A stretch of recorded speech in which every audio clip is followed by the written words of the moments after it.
Mesdames et messieurs les journalistes, je suis heureux de vous retrouver pour notre 30e compte-rendu du Conseil des ministres au titre de l'année 2019.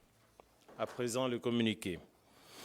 Le mercredi 13 novembre 2019, un Conseil des ministres est tenu de 10h à 12h40 au Palais de la Présidence de la République à Abidjan, sous la présidence de son Excellence M. Alassane Ouattara, président de la République et chef de l'État.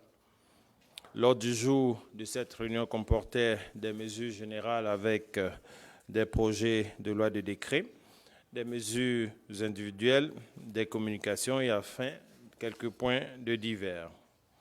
Au chapitre des mesures générales, projet de loi.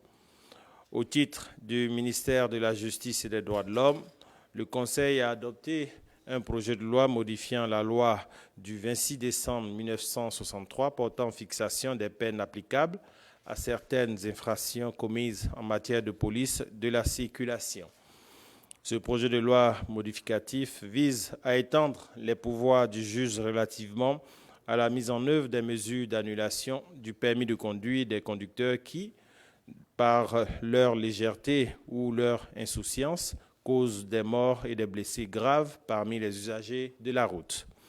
Il permet en effet au juge de prononcer, en raison de son appréciation souveraine des circonstances de l'accident, l'annulation du permis de conduire du conducteur condamné pour homicide ou blessure involontaire commis à l'occasion de la conduite des véhicules. Au titre du ministère de la Santé et de l'Hygiène publique, le Conseil a adopté un projet de loi portant organisation et fonctionnement de l'Ordre national des médecins de Côte d'Ivoire. Ce projet de loi réorganise au mieux l'Ordre national des médecins de Côte d'Ivoire tout en intégrant les exigences communautaires de l'UEMOA relatives à la libre circulation et au droit d'établissement des médecins au sein de cet espace communautaire. Il répond également à la mise en place de la CMU qui introduit un nouveau système de prise en charge médicale nécessitant une adaptation de la législation en vigueur en la matière.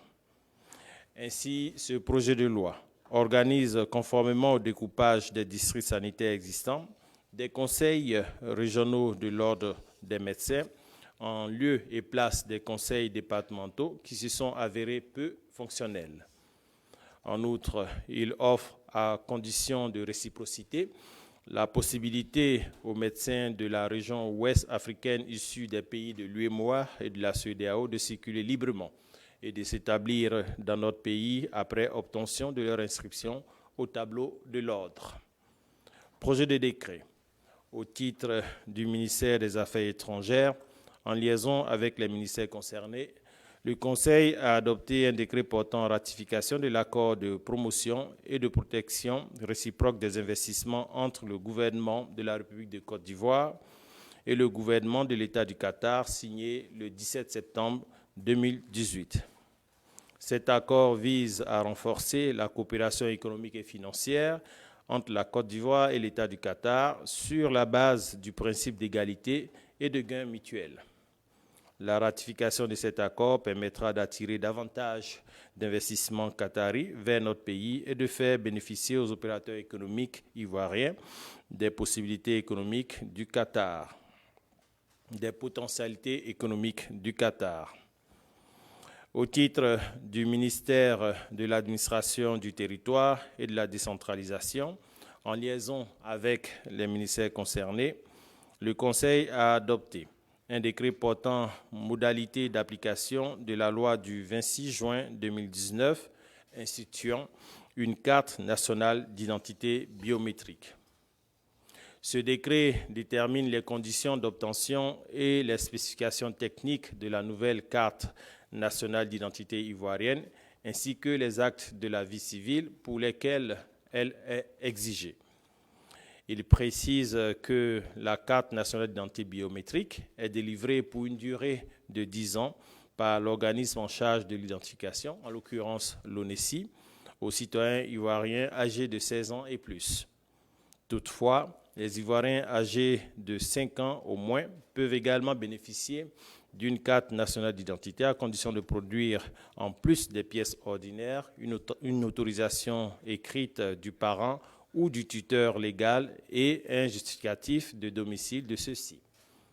Globalement, il convient d'indiquer que les conditions d'établissement de la carte nationale d'identité biométrique et les documents à produire ainsi que les actes de la vie civile pour lesquels elle est exigée restent inchangés au regard des dispositions antérieures. Au titre du ministère du Pétrole, de l'Énergie et des énergies renouvelables, en liaison avec les ministères concernés, le Conseil a adopté un décret portant approbation de l'avenant numéro 5 à la Convention de concession pour le développement d'une centrale électrique au gaz naturel à Azito. Cet avenant modifie notamment les mécanismes de garantie des paiements de l'État et prend en compte la mise en place de la version MXL2 Upgrade des turbines des phases 1 et 2 de la centrale. L'installation du MXL2 permettra d'augmenter la production de 30 MW supplémentaires. Au chapitre des mesures individuelles, au titre du ministère de l'économie numérique et de la Poste, le Conseil a donné son accord en vue de la nomination de M. Diakité Koti Souleymane en qualité de président de l'autorité de régulation des télécommunications TIC de Côte d'Ivoire, en abrégé ARTCI. Au titre du ministère de l'Équipement et de l'Entretien routier, le Conseil a donné son accord en vue de la nomination de M. Didier Bagnon en qualité de représentant du président de la République au conseil d'administration du Fonds d'entretien routier, en abrégé FER. Au titre du ministère de la Communication et des Médias, le Conseil a donné son accord en vue du renouvellement partiel des membres du Conseil de la Commission d'accès à l'information d'intérêt public et aux documents publics, en abrégé KIDP. Ainsi sont nommés membres du Conseil de la KIDP Madame Kekemo Né Tano Afwa Abiba, conservateur principal des archives, représentant le Premier ministre. Honorable Kone Zana Moussa, député, représentant le président de l'Assemblée nationale. Monsieur Cédric Tidiane Diarra, conseiller technique chargé des relations publiques au cabinet du ministre d'État, ministre de la Défense, représentant le ministre d'État, ministre de la Défense. Maître Bagui Landry Athanase, avocat, représentant le barreau. Monsieur Drissa Soulama, coordonnateur national du Forum de la société civile de l'Afrique de l'Ouest, section Côte d'Ivoire, FOSCA aussi, représentant les organisations de défense des droits de l'homme. Monsieur Karamoko Bamba, journaliste professionnel, président de l'Union des radios de proximité de Côte d'Ivoire, URPCI, représentant les organisations professionnelles des médias. Au chapitre des communications, au titre du ministère des Affaires étrangères, en liaison avec les ministères concernés, le Conseil a adopté une communication relative à la participation de la Côte d'Ivoire au 5e Rassemblement mondial du mouvement pour le renforcement de la nutrition, en abrégé SUN, qui s'est tenu du 3 au 5 novembre 2019 à Katmandou, au Népal. Une délégation conduite par le vice-président de la République a pris part à cette importante rencontre articulée autour des orientations stratégiques de la 3e phase du mouvement SUN prévue sur la période 2021-2025. Le vice-président de la République, invité d'honneur de la rencontre, en reconnaissance des progrès réalisés par la Côte d'Ivoire, a rappelé à l'occasion des travaux l'engagement politique et les efforts budgétaires du gouvernement déployés pour soutenir durablement l'alimentation et le développement de la petite enfance. Le vice-président de la République a réaffirmé en outre les engagements de l'État ivoirien pris à New York pour le sommet prochain de Tokyo en 2020 et a pris de nouveaux engagements pour la 3e phase du mouvement. À cet effet, Notre pays s'est engagé notamment à renforcer la focalisation du mouvement SON sur la période des 1000 premiers jours de vie en Côte d'Ivoire et dans la sous-région avec un focus sur l'allaitement. Dans cette dynamique, le vice-président de la République a accordé en marge des travaux plusieurs audiences à l'issue desquelles il a pu obtenir l'assurance des partenaires techniques et financiers importants dont la JICA et l'USAID de poursuivre leur coopération avec notre pays et d'accompagner le gouvernement. Au titre du ministère de l'Enseignement supérieur et de la Recherche scientifique, en liaison avec les ministères concernés, le Conseil a adopté une communication relative à la création de l'École supérieure du pétrole et de l'énergie, en abrégé ESPE, au sein de l'Institut national polytechnique Houphouët-Boigny de Yamoussoukro, en partenariat avec l'Institut français du pétrole, en abrégé IFP School. L'ESPE est une école à vocation sous-régionale qui permettra de former, en partenariat avec l'IFP School, des techniciens du secteur pétrolier. La formation d'une durée de 14 mois sera sanctionnée par 2 masters, l'un dédié à l'exploration-production des hydrocarbures et l'autre à la transformation et à la distribution des produits pétroliers. La formation débutera à la rentrée prochaine en septembre 2020. Au titre du ministère de l'Économie et des Finances, en liaison avec les ministères concernés, le Conseil a adopté une communication relative au changement de dénomination de la Caisse nationale des caisses d'épargne, en abrégé CNCE, en Banque populaire de Côte d'Ivoire, en abrégé BPCI. Suite à la dégradation de la qualité du portefeuille de la banque et à sa situation financière, le Conseil des ministres a adopté en 2017 un plan de restructuration et de récapitalisation en vue de permettre à la CNCE de poursuivre sa mission stratégique de bancarisation des populations. Le plan de restructuration et de récapitalisation prévoyait un changement d'identité visuelle et de dénomination en vue de marquer une rupture avec les difficultés du passé. Compte tenu des résultats concluants relativement au rétablissement de l'équilibre financier de la banque, qui, à ce jour, a absorbé la totalité des 53 milliards de francs CFA de récapitalisation prévus, renforcé sa gouvernance et mis en place une nouvelle stratégie commerciale axée notamment sur les classes populaires, la CNCE a atteint le cap du changement visuel. Aussi, le Conseil a entériné la nouvelle dénomination de la banque, à savoir la Banque populaire de Côte d'Ivoire, avec sa nouvelle signature, partout proche de vous. Au titre du ministère de la Santé et de l'Hygiène publique, le Conseil a adopté une communication relative à la réunion du groupe des investissements du mécanisme de financement mondial GFF à Abidjan. Le groupe des investisseurs du GFF regroupe des bailleurs de fonds qui se sont engagés à aligner leurs ressources sur la santé de la mère, du nouveau-né, de l'enfant, de l'adolescent et sur la nutrition. L'action du GFF porte sur la collecte de fonds nécessaires au niveau mondial et régional en vue de soutenir de manière optimale une action collective efficace au niveau national. Cette organisation prévoit à Abidjan du 21 au 23 novembre 2019 une importante réunion sur les défis et les perspectives du dossier d'investissement de la Côte d'Ivoire relativement aux objectifs du GFF. Au titre du ministère de la Solidarité, de la Cohésion sociale et de la lutte contre la pauvreté, le Conseil a adopté une communication relative à l'état d'avancement et aux perspectives de la mise en œuvre du projet Filets socio-productifs, en abrégé PFSP. Conçu sous la forme de transferts monétaires aux ménages défavorisés, le PFSP participe à la lutte contre la pauvreté et à la redistribution des fruits de la croissance. À mi-parcours de sa mise en œuvre, le traitement des allocations trimestrielles des transferts monétaires aux ménages indique que 50 000 ménages bénéficiaires perçoivent effectivement leur transfert contre 35 000 initialement prévus au démarrage des opérations en 2017.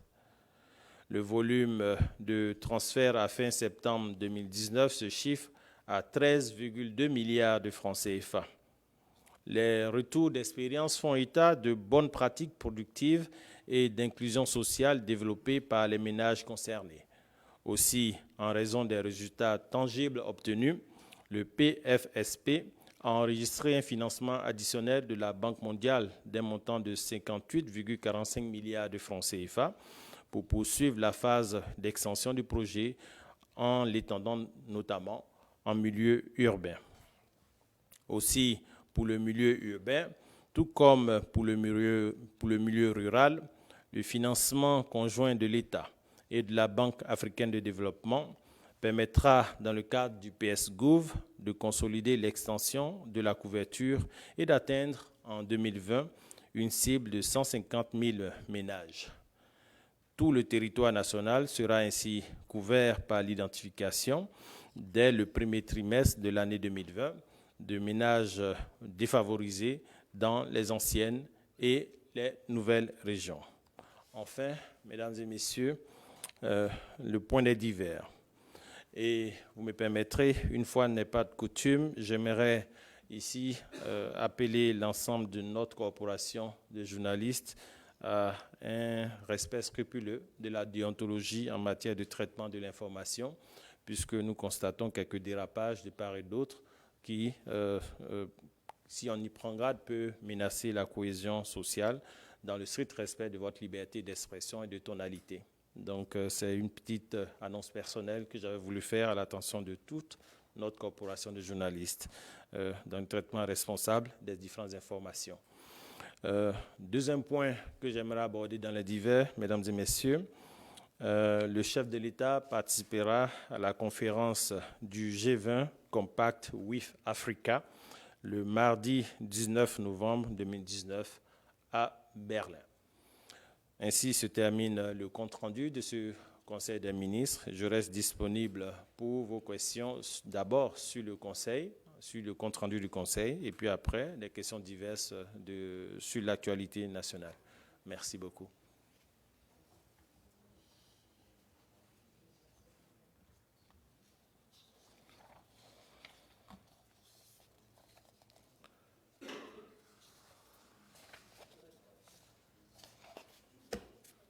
Sur le Conseil.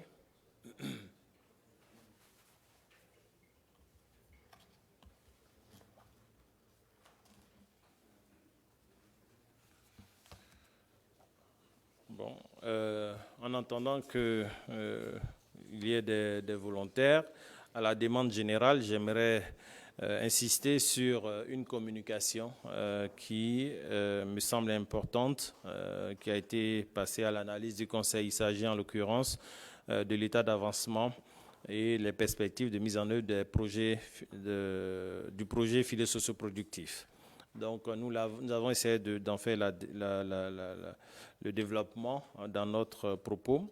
Les projets filets socio-productifs ont été mis en place pour lutter contre la pauvreté, mais surtout pour redistribuer les flux de la croissance au niveau national. Donc, pour la première phase qui a été développée, ce sont des allocations trimestrielles de 36 000 francs CFA qui sont régulièrement octroyées aux ménages bénéficiaires avec comme outil de paiement le téléphone mobile. Et aujourd'hui, avec beaucoup de fierté, nous voyons des résultats tangibles obtenus sur le terrain. À l'initial, au lancement du projet en 2017, c'était 35 000 ménages qui étaient visés. Et donc, après le parcours de vie de ce projet, nous avons dépassé cet objectif de 35 000 ménages. Nous sommes aujourd'hui à 50 000 ménages à la date de septembre 2019, avec un transfert de près de 13 milliards de francs CFA distribués aux différents ménages. Donc, bien sûr, ces différents ménages bénéficient de mesures d'accompagnement spécifiques puisque ce n'est pas uniquement que du transfert monétaire, c'est aussi un partage de valeurs positives, en l'occurrence l'inscription à la couverture maladie universelle, en l'occurrence l'inscription dans le registre des populations vulnérables pour bénéficier d'un certain nombre d'accompagnements au niveau social. Et donc, nous sommes très fiers de ce programme. D'ailleurs,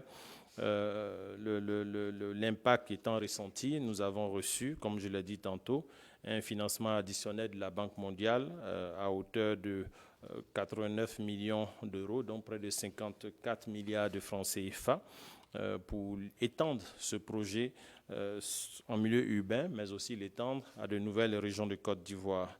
Vous vous souviendrez que au cours du premier ciblage, les premières régions qui avaient été ciblées, vous aviez, pour la première phase en tout cas, on avait le Bafing, le Folon, le Béré, le Bélier, le Boukani, le Tchirego, le Ambol, la Bagoué, le Gbeke, l'Ifou, le Haut-Sassandra, le Orodougou, la Maraoué, le Poro, le Tankwi et le Kabadougou. Donc, à la faveur de cette deuxième phase, il y aura de nouvelles régions supplémentaires qui vont se rajouter, en l'occurrence le Lodjibois, le Moronou, l'Indiéné Duablin, le Nzi et les Grands Ponts, tout cela sur financement Banque mondiale. Mais le gouvernement, pour se rassurer de l'inclusivité de ce processus et se rassurer que ce programme devrait toucher toute l'étendue du territoire national, a sollicité les ressources du PS-Gouv, mais surtout de la Banque africaine de développement pour couvrir toute l'étendue du territoire national. Donc, ainsi se rajoute à toute cette liste que j'ai faite tantôt les régions du Guémont, du Cavali, du Go, la Nawa, le Boclé, San Pedro, Agnébi-Tiassa, Lamé et le Sud Komoué. Donc, aujourd'hui, toute l'étendue du territoire est couvert avec pour objectif d'atteindre 150 000 ménages à l'horizon 2020, à fin 2020. Donc, ceci va se sentir significativement dans la réduction de la pauvreté en Côte d'Ivoire. Encore une preuve des bienfaits du plan social du gouvernement. Voilà. Sur le Conseil. Oui, allez-y. Prenez le micro, oui.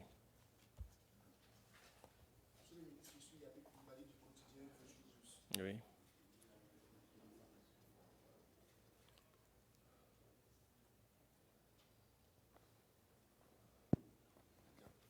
Je disais, je suis Yapi Koulibaly du quotidien Le Jour Plus. Le gouvernement va annuler les permis de conduire pour des chauffeurs en cas d'accident de la circulation parce que le gouvernement estime que certains conducteurs font preuve de légèreté et d'insouciance. Mais pourquoi ne pas adjoindre à cette mesure un niveau minimum d'instruction pour l'obtention du permis de conduire? Parce que l'école rend moins insoucieux. Déjà, ce n'est pas une disposition nouvelle. C'est une disposition de loi qui date déjà depuis 1963, l'annulation du permis. Ce n'est pas une disposition nouvelle. Et il y a eu, après les différentes lois du 26 décembre 1963 portant relatives aux peines applicables en matière de contravention, ainsi que la loi fixant les peines applicables, de la même date aussi, toutes ces différentes lois réitéraient la suspension du permis ou le retrait définitif du permis. Mais il se trouve malheureusement que dans le corps de ces différentes dispositions de loi, il y avait un article, l'article 8, dont l'application s'avérait un peu difficile pour le législateur, pour le juge, quand il s'agissait de prendre la décision, prononcer la décision de retrait du permis. Et donc, le projet de loi en question ici vient faciliter la tâche au juge pour lui permettre de prendre cette décision de façon claire, au vu de son appréciation de la situation dans laquelle l'accident a eu lieu, dans la situation dans laquelle il y a eu mort d'homme, etc. Voilà, c'est véritablement un réajustement du dispositif de loi qui existait par ailleurs. Monsieur le ministre, bonjour. Je suis Jean-Gérard Mélin de Radio Espoir. au niveau du projet de loi sur le ministère de la Santé et de l'Hygiène publique, au niveau de la réorganisation de l'ordre des médecins. Donc maintenant, avec cette nouvelle loi, les médecins, au niveau de l'espace CEDEAO peuvent s'installer partout. Le constat qu'on fait souvent concernant les Ivoiriens, ils ont souvent, je dis souvent, je veux mesurer mes propos, des difficultés pour s'installer dans certains autres pays de la CEDEAO. Est-ce que le gouvernement s'assure que la réciprocité va se faire? Je peux vous assurer que la préoccupation permanente du gouvernement, c'est de se rassurer que l'intérêt ou les intérêts des Ivoiriens sont préservés, que ce soit en Côte d'Ivoire ou à l'extérieur de la Côte d'Ivoire. Et donc, bien évidemment, la réciprocité sera mise en vigueur. Certes, nous sommes pour l'application de la directive de l'UEMOA qui recommande la libre circulation et l'installation. C'est ce qui transparaîtra dans notre loi, à la lumière, bien sûr, de la réciprocité. Voilà. Donc, si un pays n'autorise pas aux médecins ivoiriens de s'installer dans son pays, bien évidemment, la réciprocité sera appliquée en Côte d'Ivoire par rapport aux ressortissants de ce pays. Bonjour, monsieur le ministre. Oui, bonjour. Je suis Baudelaire Mieux, de Jeune Afrique. Je voulais revenir sur les filets sociaux. Oui. Vous avez dit qu'au départ, on était sur une cible de 35 000 Oui. ménages et que maintenant on est à 50 000 et l'objectif c'est d'atteindre, vous avez dit 50 ou 60 000 Nous sommes à 50 000. Oui, c'est ça, j'ai dit 50 000. 50 000 en fin septembre 2019. Septembre, voilà, 50 000. Voilà. Et que l'objectif était d'atteindre 125 000 125 dans 000 la ménages. seconde phase. Voilà. Maintenant, moi, ma question, c'est de savoir quel est le critère et comment on identifie ces ménages, disons, vulnérables. Et si on doit, disons, faire un ratio sur la population de pauvres en Côte d'Ivoire, à quel pourcentage on pourrait estimer cela? Et ma seconde préoccupation concerne, j'ai raté un peu, mais je pose la question quand même, concerne le principe de réciprocité avec le Qatar. Je voudrais savoir comment cela va fonctionner de façon concrète et de façon pratique, puisque les Qataris ont fait plusieurs annonces et jusqu'au jour de jeudi, il n'y a pas encore eu quelque chose de concret. Donc, je voudrais savoir comment ça va fonctionner. Relativement à votre dernière question, sur le protocole d'accord, il faut juste relever que ce protocole d'accord qui sera ratifié permettra justement aux investissements qataris de s'opérationnaliser de façon, je vais dire, sereine et sécurisée en Côte d'Ivoire. C'est vraiment la procédure en matière d'investissement pour que les différents nationaux des autres pays soient rassurés par rapport aux investissements qu'ils font et qui ne sont pas souvent des petits investissements dans les pays tiers. Et bien sûr, la réciprocité, ça veut dire ce que ça veut dire. Si vous nous autorisez, si vous facilitez la procédure d'accompagnement des Ivoiriens dans votre pays, bon, c'est clair que nous en ferons pareil ici. C'est ça le sens de la réciprocité. Et les termes de ce protocole d'accord sont suffisamment clairs. L'équité et l'égalité dans les traitements. Donc, je pense qu'à ce niveau, c'est suffisamment clair. Maintenant, avec ce protocole d'accord, bon, les annonces deviendront réalité. Relativement à votre question sur les projets filets socioproductifs, les critères essentiellement portent sur la pauvreté ou la vulnérabilité des différents ménages. Et nous avons, en 2011, le taux de pauvreté était ici d'environ 51%. Il y a eu une enquête en 2015 qui situait le taux de pauvreté aux alentours de 46%. Il y a même une enquête nouvelle qui, d'ici, j'espère, la fin de l'année, nous permettra de comprendre mieux que le taux de 46% a été largement dépassé à la baisse. Nous attendons la consolidation des chiffres et qui seront certainement annoncés en son temps. Donc, sur ce travail, le travail à à adresser la pauvreté. Il y a des résultats concrets dans l'action permanente et quotidienne du gouvernement sur le sujet. D'ailleurs, le projet Filets sociaux vient consolider ou conforter les résultats de cet engagement fort du gouvernement à adresser la pauvreté. Quels sont les critères choisis pour adresser la pauvreté ou bien présélectionner les différents bénéficiaires? Comme je l'ai dit, c'est juste un calcul, un élément de rapprochement sur la deuxième phase. Vous noterez que d'après les éléments que nous avons à notre disposition ici, le taux de base, la base du taux de pauvreté identifié, c'est que ce doit être supérieur au taux de pauvreté national. Les régions sont choisies selon le taux de pauvreté. Il y a un ratio national qui est calculé et on identifie les régions dont le taux de pauvreté calculé se retrouve en dessous du taux de pauvreté national. Et c'est ce qui permet de choisir, présélectionner, c'est ce qui a permis de présélectionner les régions de la deuxième phase. Mais je le dis aussi, pour être beaucoup plus large, pour se rassurer de l'inclusivité de l'opération, le gouvernement a décidé d'aller au-delà, de couvrir carrément toutes les régions de Côte d'Ivoire, bien sûr en appliquant les critères d'identification ou de calcul du taux de pauvreté pour se rassurer que les nécessiteux soient ceux-là qui reçoivent les transferts monétaires. Et nous sommes accompagnés en cela aussi bien par les spécialistes de la Banque mondiale que de la Banque africaine de développement pour déterminer les critères inclusifs de ce taux de pauvreté. D'autres questions sur le Conseil? Non? Les divers, maintenant, si vous permettez.